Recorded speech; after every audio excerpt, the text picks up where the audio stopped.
ओम श्री गणेशाय नमः। ज्येष्ठ माह की कृष्ण पक्ष के एक दंत संकष्टी चतुर्थी व्रत कथा। दयादेव नामक ब्राह्मण की कथा। पार्वती जी ने गणेश जी से पूछा कि हे पुत्र, ज्येष्ठ माह की चतुर्थी को किस प्रकार से पूजा अर्चना करनी चाहिए? इस माह के गणपति जी को किस प्रकार से जाना जाता है? भोजन के रूप में कौन सा पदार्थ ग्रहण करना चाहिए? इस विधि का आप संक्षेप में वर्णन कीजिए। गणेश जी ने उत्तर में कहा कि हे माते, ज्येष्ठ कृष्ण चतुर्थी सौभाग्य एवं पति प्रदायिनी है। इस दिन मूषक रथा नाम के गणेश जी की पूजा भक्ति भाव से करनी चाहिए। इस दिन घी निर्मित पदार्थ अर्थात हलवा, लड्डू, पूड़ी आदि बनाकर गणेश जी को अर्पण करें। ब्राह्मण को भोजन कराने के बाद ही स्वयं भोजन ग्रहण करें। हे पार्वती माता, इससे संबंधित मैं पूर्वकालीन इतिहास का वर्णन कर रहा हूँ। गणपति जी ने पूजन और व्रत करने की जो विधि पुराण में वर्णित की है उसे ध्यान पूर्वक सुनिए। सतयुग में 100 यज्ञ करने वाले एक पृथु नाम के राजा राज करते थे। उनके राज्य अंतर्गत दयादेव नामक एक ब्राह्मण रहते थे। वेदों में निष्णात उनके 4 पुत्र थे। पिता ने अपने पुत्रों का विवाह गृह सूत्र के वैदिक विधान से कर दिया। उन चारों बहुओं में बड़ी बहू अपनी सास से कहने लगी कि हे सासू जी, मैं बचपन से ही संकट का काटने वाले गणेश चतुर्थी का व्रत करती आई हूँ। मैंने पितृगृह में भी इस शुभदायक का व्रत किया है। अतः हे कल्याणी, आप मुझे यहाँ व्रतानुष्ठान करने की अनुमति प्रदान करें। पुत्र वधू की बात सुनकर उसके ससुर ने कहा कि हे बहू, तुम सभी बहुओं में श्रेष्ठ और बड़ी हो। तुम्हें किसी प्रकार का कष्ट नहीं है और ना तो तुम भिक्षुणी हो। ऐसी स्थिति में तुम किस लिए व्रत करना चाहती हो? हे सौभाग्यवती, अभी तुम्हारा समय उपभोग करने का है। ये गणेश जी कौन है? फिर तुम्हें करना ही क्या है? थोड़े समय के बाद बड़ी बहू गर्भवती हो गई। 10 माह के बाद उसने एक सुंदर बालक को जन्म दिया।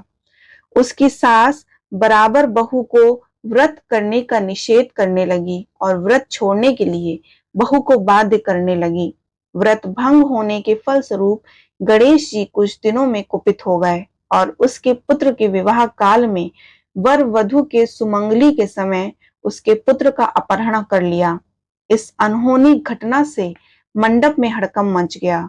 सभी लोग व्याकुल हो उठे और चिल्लाने लगे कि लड़का कहाँ गया, किसने अपहरण कर लिया। बारातियों द्वारा ऐसा समाचार पाकर उसकी माता अपने ससुर दयादेव से रो रो कर कहने लगी कि हे ससुर जी, आपने मेरे गणेश चतुर्थी व्रत को छुड़वा दिया है, जिसके परिणाम स्वरूप मेरा पुत्र गायब हो गया है। अपनी पुत्र वधू के मुख से ऐसी बात सुनकर ब्राह्मण दयादेव बहुत दुखी हुए। साथ ही पुत्र वधू भी दुखित हो गईं। पति के लिए दुखित पुत्र वधू हर मास संकटानाशन गणेश चतुर्थी का व्रत करने लगी। एक बार की बात है कि एक वेदज्ञ और दुर्बल ब्राह्मण भिक्षाटन के लिए इस मधुर भाषिणी के घर आया। ब्राह्मण ने कहा कि हे बेटी, मुझे भिक्षा स्वरूप इतना भोजन दो कि मेरी क्षुधा शांत हो जाए। उस ब्राह्मण की बात सुनकर उस धर्मपरायण कन्या ने उस ब्राह्मण का विधिवत पूजन किया। भक्तिपूर्वक भोजन कराने के बाद उसने ब्राह्मण को वस्त्र आदि दिए। कन्या की सेवा से संतुष्ट होकर ब्राह्मण कहने लगा कि हे कल्याणी, हम तुम पर अति प्रसन्न हैं। तुम अपनी इच्छा अनुसार मुझसे वर प्राप्त कर लो। मैं ब्राह्मण वेशधारी गणेश हूँ और तुम्हारी भक्ति को देखकर आया हूँ। ब्राह्मण जी की बात सुनकर कन्या हाथ जोड़कर निवेदन करने लगी कि हे विघ्नेश्वर, यदि आप प्रसन्न हैं तो मुझे मेरे पति के दर्शन करा दीजिए। कन्या की बात सुनकर गणेश जी ने उससे कहा कि हे सुंदर विचार करने वाली, जो तुम चाहती हो वही होगा। तुम्हारा पति शीघ्र ही आएगा। कन्या को इस प्रकार का वरदान देकर गणेश जी वहां से अंतर्ध्यान हो गए। उसी समय की बात है कि सोम शर्मा नामक ब्राह्मण एक वन में से उस द्विज बालक को नगर में लाए। अपने पौत्र को देखकर दयादेव नामक ब्राह्मण बहुत प्रसन्न हुए। बालक की माता के हर्ष की तो सीमा ना रही, साथ ही संपूर्ण नगरवासी भी प्रसन्न हुए। बालक की माता ने पुत्र को छाती से लगा लिया और कहने लगी कि गणेश जी के प्रसाद से मैंने खोए हुए पुत्र को प्राप्त किया है।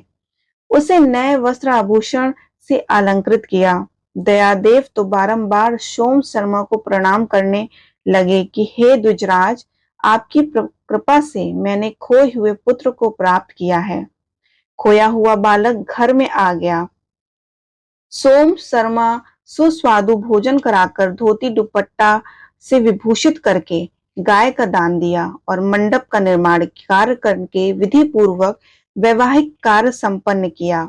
इससे सभी पुरवासी प्रसन्न हुए। वह भाग्यशालिनी कन्या अपने पति को पाकर धन्य हो उठी। ज्येष्ठ माह के कृष्ण पक्ष की चतुर्थी मनुष्यों को मनोरथ को पूर्ण करती है। इस दिन नर नारियों को एक दिन गणेश जी की पूजा करनी चाहिए। हे देवी, पूर्व कथित रीति से भक्ति पूर्वक जो व्यक्ति इस व्रत एवं पूजन को करेंगे, उनकी संपूर्ण इच्छाएं पूरी होंगी। श्री कृष्ण जी कहते हैं कि हे राजन युधिष्ठिर, भगवान गणेश जी के व्रत का ऐसा महात्म्य है कि हे महाराज, अपने शत्रुओं के विनाशार्थ आप भी इस व्रत को अवश्य कीजिए।